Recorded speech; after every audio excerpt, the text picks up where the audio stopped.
Patel and Lloyd 50s helped Glamorgan take early lead against Leicestershire. Of the 5 teams still batting it out for the 2 remaining promotion places, Glamorgan have the most to do, sitting 20 points behind third place Gloucestershire. But on paper they have an eminently winnable penultimate match against bottom club Leicestershire, who have picked up just 1 win all season. The Foxes had played well for large periods of their match against Northants last week, but were outclassed as their promotion-chasing visitors turned on the style in the closing stages. Selman and Braithwaite were keenly aware of the danger of the new ball in bowler-friendly conditions, and they'd get off to a watchful start. That reticence would see them safely through to a 50 partnership.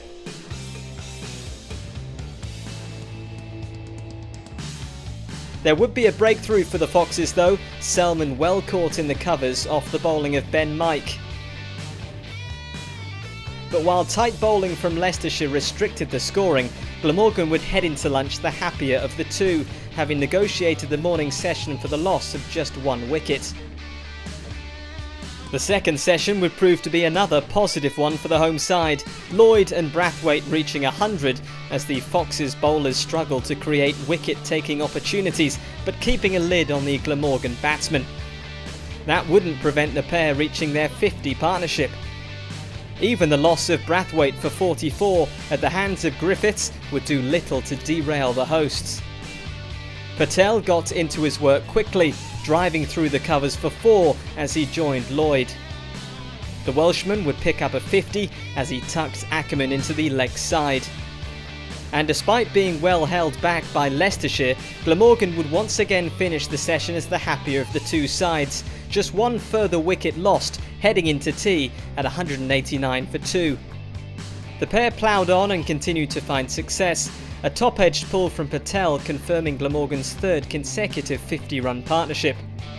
Wright would finally pick up another wicket for the Foxes. Lloyd bowled for 66 as the score approached 200.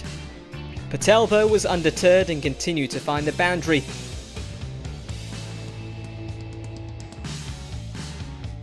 Helping himself to a 50, his 2nd since joining on loan from Notts.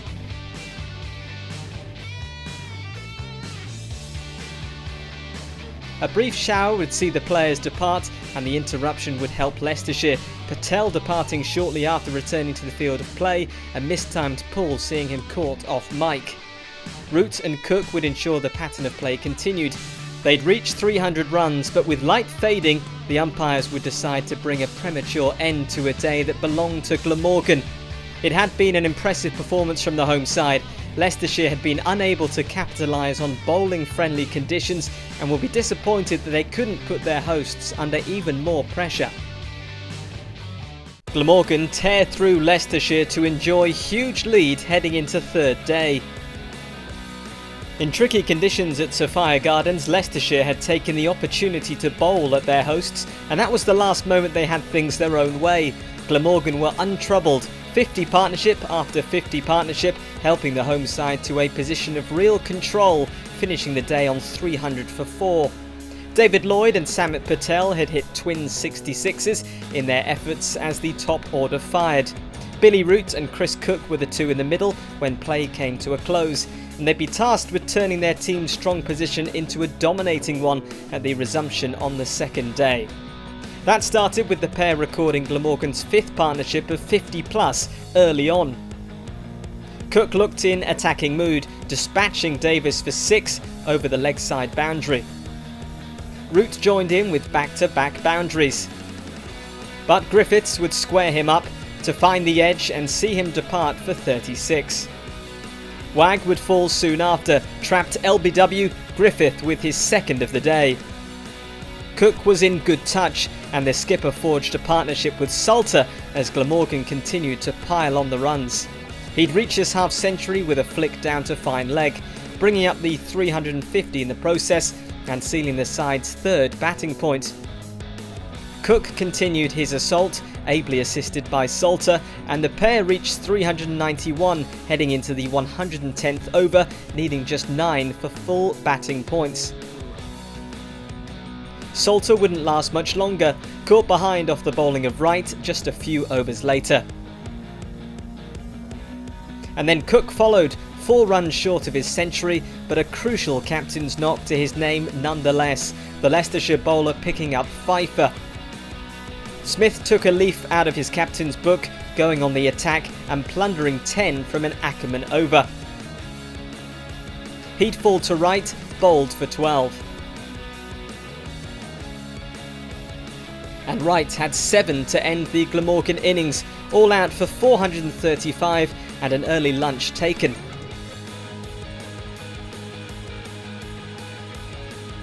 Leicestershire got off to a good start, Horton and Azad finding their feet early on as the Foxes got on the board quickly, breezing past 50. Horton was batting well and had scored the bulk of the runs for his side when he'd provide Glamorgan the breakthrough they'd been hunting, chopping onto his own stumps off Hogan to go for 49. All of a sudden the home side were in the game and began to cause mayhem. Patel had the next one, Ackerman trapped LBW as he tried to sweep the on-loan Notts man. And he'd strike again in the over, Cosgrove bowled through the gate for a duck. They didn't have to wait long for a fourth, Smith cleaning up Rhodes' first ball. Then Patel had a third, Assad caught at bat pad for 28. Swindles and Dearden managed to stabilise the Foxes' innings long enough for them to reach 100, but Glamorgan had their tails up and Salter struck in his second over, Dearden trapped LBW for 9.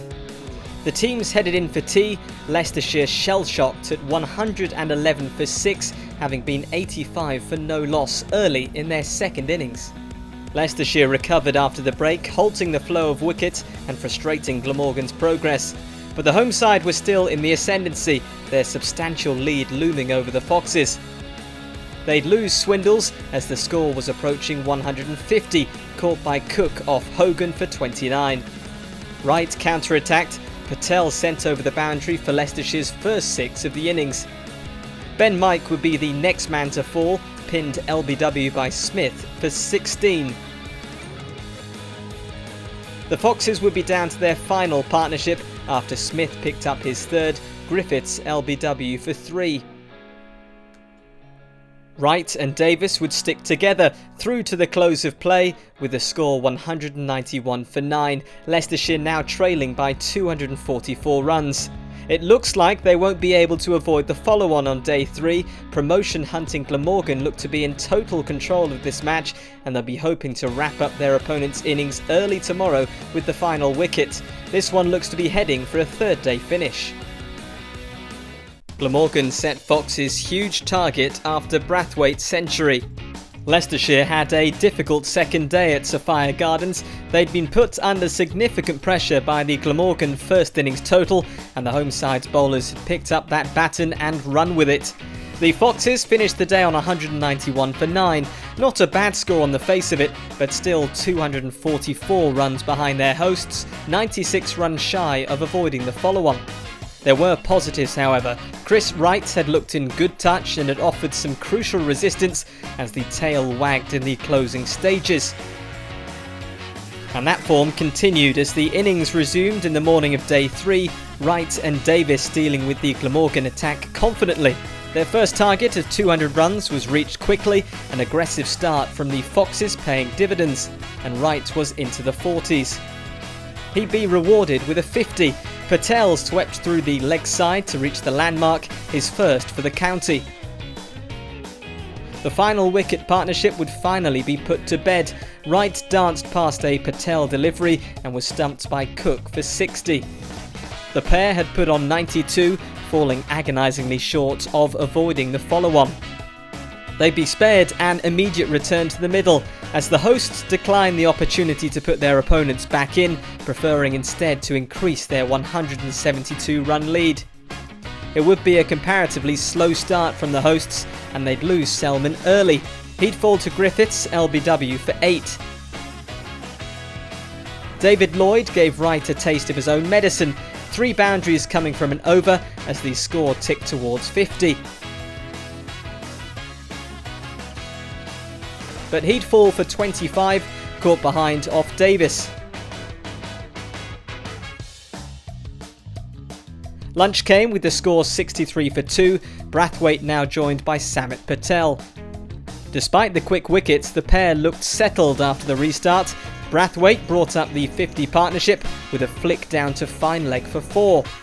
But he'd lose Patel with the lead 3 runs shy of 300. The former England international out LBW to Ackerman for 33. Brathwaite would ensure that wicket did little to derail the innings, and he was rewarded for a fine start with a first half century for Glamorgan.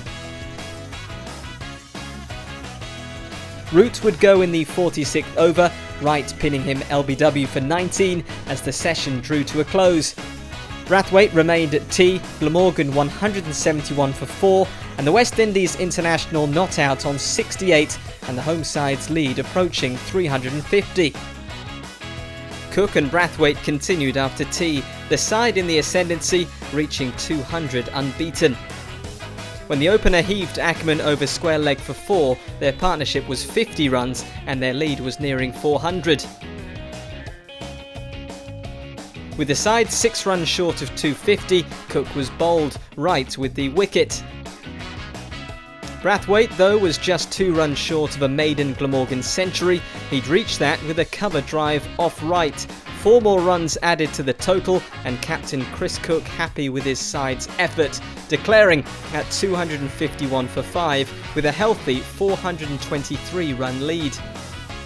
Leicestershire's task was an unenviable one, and it was made all the more difficult when Horton fell in the 4th over of the innings, caught behind off Carey. Ackerman followed in Carey's next over, caught by Lloyd at first slip. Azad and Cosgrove would batten down the hatches, and the boundaries dried up as the Foxes looked to survive through to the close of play. They'd reached the close of play at 31 for 2, still 393 runs short of the target. Leicestershire look like they'll aim to avoid defeat as this match heads into the final day, but Glamorgan have a lot to play for, still in the battle for a promotion place. The 4th day should be a fascinating contest. Glamorgan promotion dreams still alive after victory over Leicestershire.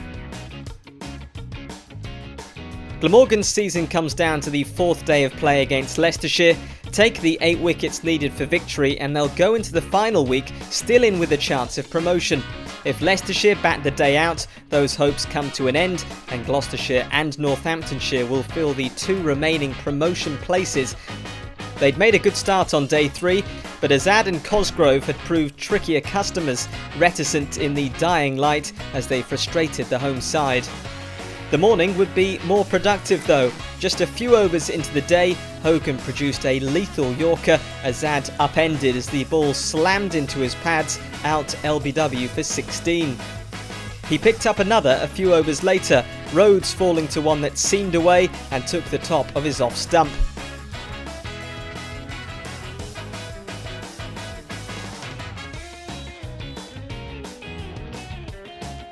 Dearden and Cosgrove saw off the Glamorgan seam attack. Runs were hard to come by, but the wickets dried up for the home side.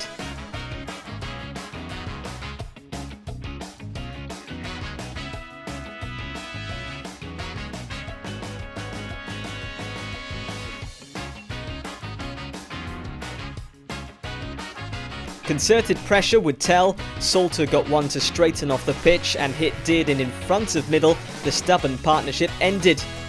The Foxes reached 3 figures shortly before lunch, heading into the break 101 for 5. Samit Patel struck after lunch, the wicket of Swindles, his reward for an impressive spell of bowling. Leicestershire soon lost their last recognised batsman. Billy Root was on top of his game at short leg, but only Mark Cosgrove will know where he was going to give him the run-out opportunity. Patel and Salter swapped ends to great effect, the latter finding Wright's edge, Lloyd with another smart catch at slip.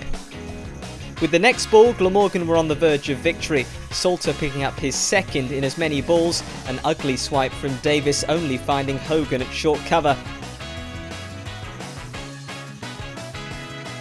And the game was over a few overs later. Patel the man to seal it for Glamorgan, Griffiths edging to Lloyd to ensure Glamorgan's promotion hopes are alive heading into the final week. Leicestershire will be disappointed with their efforts, losing the match with almost 2 whole sessions of play left in the day, but their season has been one of near misses and missed opportunities. Glamorgan have a lot to play for next week against a Durham side whose own hopes of a return to Division 1 came to an end with defeat in Northampton. Glamorgan will hope that Northants can pick up another victory next week, facing 3rd place Gloucestershire in Bristol. They'll head into the final week as rank outsiders though. Gloucestershire need 9 points to confirm promotion, while Northants require 4.